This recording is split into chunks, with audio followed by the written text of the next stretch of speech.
आजर सुनादाम को नहीं बड़ खबर आसिला। आज भारतीय बजार में 24 कैरेट और 22 कैरेट सुनार दाम बहुत बड़ परिवर्तन होइछि। तेबे आसंतु देखिबा आज आपनक शहर में केते रहिछि आजर सुनादाम। आजर रेट जानिया पूर्व वीडियो को लाइक करंतु आ आम चैनल सहित जोड़ी रहबा पई चैनल को सब्सक्राइब करी पाखर आस्था बेल आइकन क्लिक करी ऑल सिलेक्ट करनियंतु।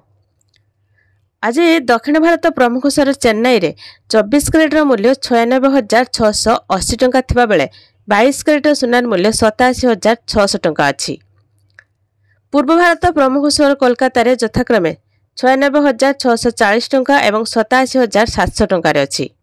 भारतीय बाजार रे 24 कैरेट सुनार मूल्य 96,650 टंका एवं 22 कैरेट मूल्य 87,300 टंका अछि। ओडिशा राजधानी भुवनेश्वर रे सुनार मूल्य 10 ग्राम पिछा 95,670 टंका थिबा बेले 22 कैरेट सुनार मूल्य 87,400 टंका अछि। से भली मुंबई रे 24 कैरेट मूल्य 95,670 टंका एवं 22 कैरेट मूल्य 87,400 टंका अछि।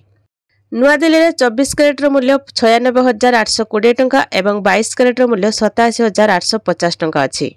बेंगलुरु रे 24 कैरेट मूल्य 96,680 टंका थिबा बेले 22 कैरेट मूल्य 88,400 टंका रे अछि। से भली कटक रे मध्ये सुनादाम को नै परिवर्तन घटिछि। आज 22 कैरेट एवं 24 कैरेट मूल्य 87,700 टंका थिबा बेले 24 कैरेट मूल्य 96,680 टंका अछि।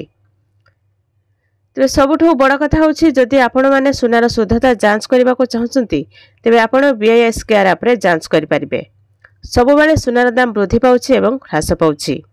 सुना किणिला बेले हॉलमार्क सुना देखि किणंतु एवं मेकिंग चार्ज उपरे ध्यान दियंतु। तेबे जयपुर, नोएडा, गाजियाबाद, लखनऊ रे 22 कैरेट एवं 24 कैरेट मूल्य 89,440 टंका एवं 24 कैरेट मूल्य 97,660 टंका अछि। तेबे गत 10 दिन मध्य सुना एवं रूपा मूल्य रे निरंतर ह्रास परिलक्षित होइछि। एहार मूल्य प्रतिदिन स्थिर होइथाय जहा पई अनेक कारण दायी, जेपरिक डॉलर तुलन में टंकार मूल्य रे उत्थान पतन, अशोधित तेल, आमदानी शुल्क, एहा व्यतीत विश्व बजार रे गतिविधि मध्य सुना उपरे सीधा सड़क प्रभाव पकाए। तेबे विशेषज्ञ माने मत देउछंती जे आगामी दिन रे सुना दाम 75,000 टंका स्तर रे रहिबो। तेबे देखा जाऊ आगामी दिन रे सुना दाम ह्रास पाउछि ना वृद्धि पाउछि। आपण मानकर मतामत कोन कमेंट रे जणेबे।